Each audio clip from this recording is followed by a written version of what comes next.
ইমরান খানের মুক্তির দাবিতে পাকিস্তান তেহরিকি ইনসাফের বিক্ষোভে কার্যত অবরুদ্ধ হয়ে পড়েছে পাকিস্তানের রাজধানী ইসলামাবাদ। এমন পরিস্থিতিতে দেশটির প্রধানমন্ত্রী শাহবাজ শরীফ আইন শৃঙ্খলা বাহিনীর ওপর সাম্প্রতিক হামলার নিন্দা জানিয়ে বলেছেন, বিপ্লব নয়, রক্তপাত চায় দুর্বৃত্তরা।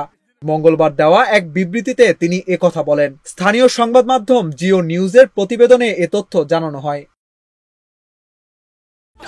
অফার ওয়ালটন ফ্রিজ কিনে পেতে পারেন 20 লক্ষ টাকা, রয়েছে কোটি কোটি টাকার নিশ্চিত উপহার। বিবৃতিতে পাকিস্তানের প্রধানমন্ত্রী ইমরানের দলের সমর্থকদের কর্মকাণ্ডকে উগ্রবাদী কাজ হিসেবে আখ্যায়িত করেছেন। পিটিআই এর সমর্থকদের হামলায় 4 রেঞ্জের কর্মীর মৃত্যুর ঘটনায় বিবৃতিতে গভীর শোক প্রকাশ করেন পাকিস্তানের প্রধানমন্ত্রী। বলেন, রাজনৈতিক লাভের জন্য পাকিস্তানে কোনো ধরনের হিংসা বা রক্তপাত সহ্য করা হবে না। পাকিস্তানের সংবাদ মাধ্যম জিও নিউজ জানিয়েছে, শ্রীনগর মহাসড়কে বিক্ষোভকারীরা রেঞ্জার্স কর্মীদের ওপর গাড়ি উঠিয়ে দিলে 5 জন নিহত হন। নিহতদের মধ্যে 4 জন প্যারাট্রুপার ও 1 জন বেসামরিক ব্যক্তি রয়েছেন। আহত হয়েছেন আরো 5 প্যারাট্রুপার ও 2 পুলিশ সদস্য।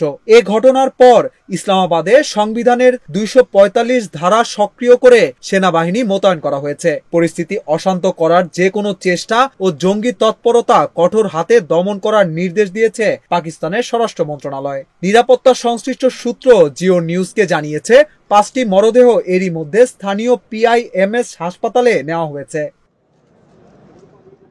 এদিকে ইসলামাবাদের ডি চকে সমাবেশ করার ঘোষণা দিয়েছে ইমরানের দল পাকিস্তান তেহরিকি ইনসাফ। তাদের জমায়েত ঠেকাতে ইসলামাবাদে 144 ধারা জারি করেছে শাহবাজ শরীফের সরকার।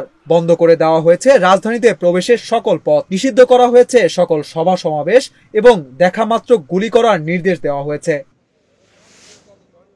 গতকাল সোমবার পাঞ্জাব প্রদেশ থেকে 4000-এর বেশি পিটিআই নেতা কর্মীকে আটক করেছে পাঞ্জাব পুলিশ। পাঞ্জাব প্রদেশের পূর্বাঞ্চলের নিরাপত্তা কর্মকর্তা শাহিদ নওয়াজ জানান, আটকদের মধ্যে 5 জন পার্লামেন্টের সদস্যও রয়েছেন। 2022 সালে অনাস্থা ভোটে হেরে ক্ষমতাচ্যুত হওয়ার পর থেকে ইমরান খান একাধিক মামলায় অভিযুক্ত। তার বিরুদ্ধে সন্ত্রাসবাদ সহ বেশ কিছু গুরুতর অভিযোগ আনা হয়েছে। তবে ইমরান খানের দল এসব অভিযোগকে রাজনৈতিক উদ্দেশ্য প্রণোদিত বলে দাবি করে আসছে। 2023 সালের মে মাসে ইমরান খানকে গ্রেপ্তার করা হয়। এরপর 1 বছরের বেশি সময় ধরে কারাগারে রয়েছেন ইমরান। তার বিরুদ্ধে 150-টির বেশি ফৌজদারি মামলা রয়েছে। পিটিআই এর দাবি, মামলাগুলো রাজনৈতিক উদ্দেশ্য প্রণোদিত। দলের নেতাকে গ্রেপ্তারের প্রতিক্রিয়ায় এর আগেও দেশজুড়ে ব্যাপক বিক্ষোভ করেছে পিটিআই সমর্থকেরা।